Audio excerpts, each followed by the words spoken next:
Eu vou começar explicando a primeira das três abordagens que nós usamos para exibir a lista de filmes, né?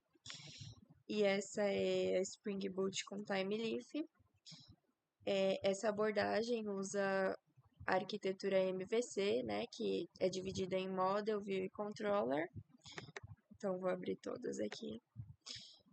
Para criar o projeto, a gente fez pelo Spring Initializer, né? Então, ele cria toda a estrutura das pastas aqui certinho, o arquivo para inserir as dependências. E aí, nós criamos, essa aqui é a nossa model, que é a classe dos filmes, né? Os atributos são os itens que vão efetivamente aparecer aqui, que é o nome e o ano do filme. Aí, nós temos os construtores, né? Os getters. E é através dessa model que os dados vão para a view, né? Que no caso é essa nossa lista filmes aqui. E o controller ele faz o intermédio entre a model e a view. Aí aqui a gente tem o nosso controller, né?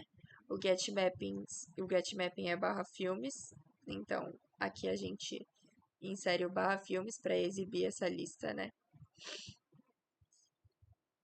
E aí nós temos um array list com a instância dos filmes. Nós fizemos 5 instâncias dessa classe, que é um requisito do exercício, né?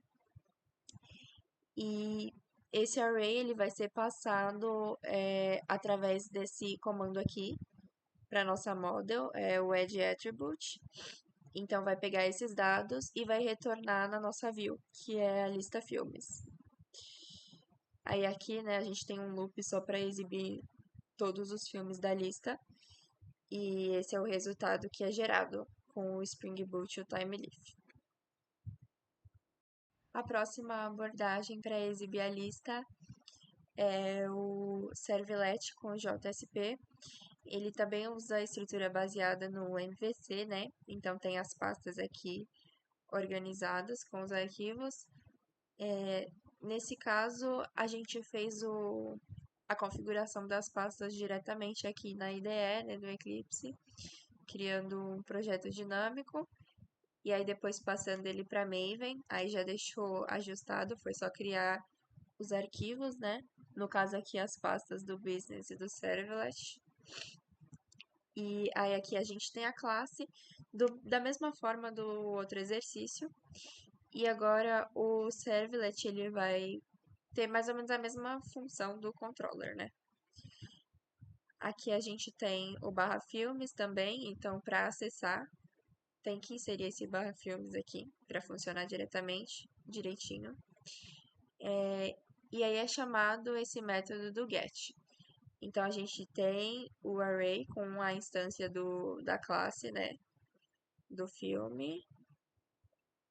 E aqui esse comando setAttribute, ele que vai atribuir o valor da lista para nossa variável filmes, que vai ser exibida aqui no JSP. Esse vai ter a mesma função que o HTML teve, né, no outro projeto. E aqui a gente tem esse comando requestDispatcher, né? Ele que vai enviar a requisição para o nosso arquivo index.jsp. Esse formato JSP ele mescla os comandos Java com HTML, né? Então dá para ver que a sintaxe é um pouco misturada. Aqui a gente tem um formato bem parecido com o que teve anteriormente, né? Vai fazer um loop para exibir todos os filmes. E aqui a gente tem o comando para receber o que foi atribuído lá no servlet na variável filmes. E esse é o resultado. E por fim, essa é a lista de filmes com a abordagem do JSP com dados mocados, né?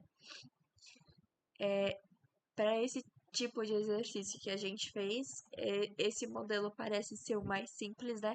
Porque ele vai gerar esse único arquivo, fora os outros, né, que já são feitos direto aqui na IDE. Mas ele vai gerar só um arquivo que é do tipo JSP, que a gente viu no exercício do Servlet. Ele mescla o HTML com Java. E todo o processo ele vai ser feito nesse mesmo arquivo. Então é basicamente o que a gente já fez nos outros, né? Aqui tem a classe filme, os atributos, construtor. Aí aqui a gente já vai instanciar o ArrayList com os filmes. E aqui embaixo a gente já vai exibir, né? Aqui está separado em blocos, a gente tem esse aqui para classe, para as instâncias, e aqui para exibição. E esse único arquivo ele vai gerar a lista da mesma forma que as outras abordagens também geraram, né? Com uma quantidade maior de arquivos. Mas esse tipo de abordagem ele pode ficar bem confuso para um projeto grande, porque vai estar literalmente tudo misturado, né? Então, se você precisa fazer uma manutenção, fica muito difícil de encontrar as informações, né, e de organizar. Mas para esse exercício, ele atendeu bem.